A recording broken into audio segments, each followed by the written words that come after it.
about a farm. At the viewing, waiting for Uncle Burton's body suddenly to sputter and lurch to life the way his old tractor did each spring. I know he is watching me when I turn on the tool shed's bare bulb that disappears up into the rafters of that dark cathedral of bent nails, rust, and kerosene. He is whispering in the bottomland. It is not just him, but the wind in the pines. Sometimes I hear him walking in the cornfield, just a few rows in. Though I have never parted the stalks to look, I am wholly sure that it is him. Uncle Burton found a lot of artifacts on his land, especially near the river. Old Catawba pottery sherds and arrowheads. When we were children, Uncle Burton would walk in the woods with my brother and me.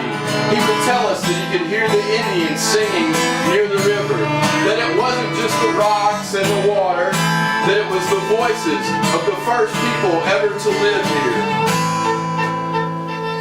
He asked me if I remembered those voices the last time I was out at the farm.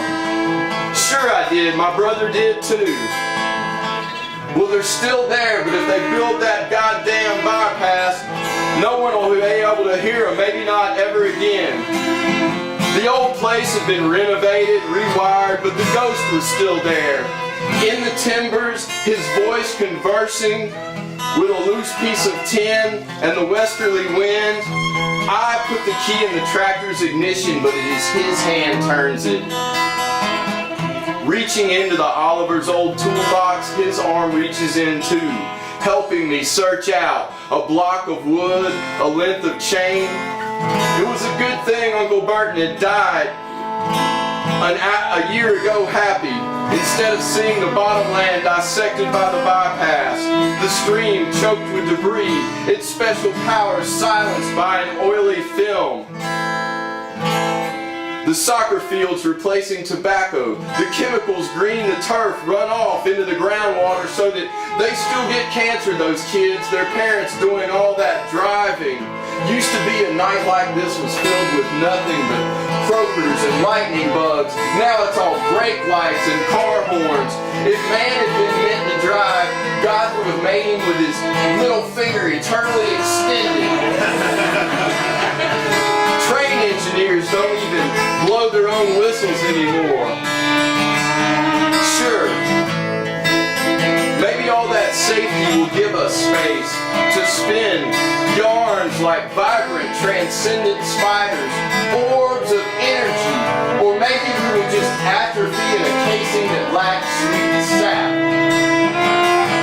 Nourishment. The power company murdered the mammoth oak in the pasture, and I sold the last of the cows, wholly certain Uncle Burton had died happy a year ago.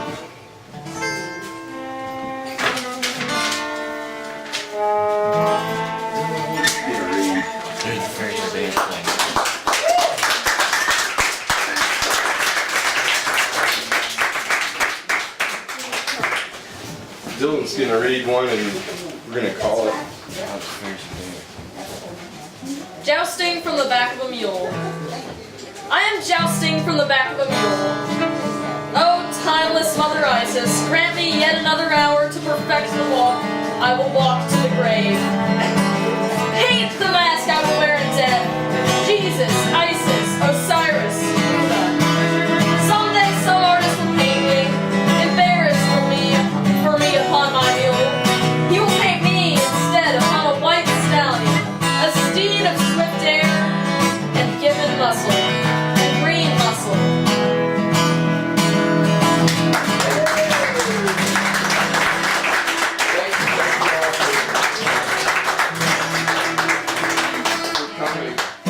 We're going to do some in the dining hall at 10:45 where hopefully I'll have enough light to see. Best laid plans. My problem is that the director gave me too much light. Too much light. Let's see.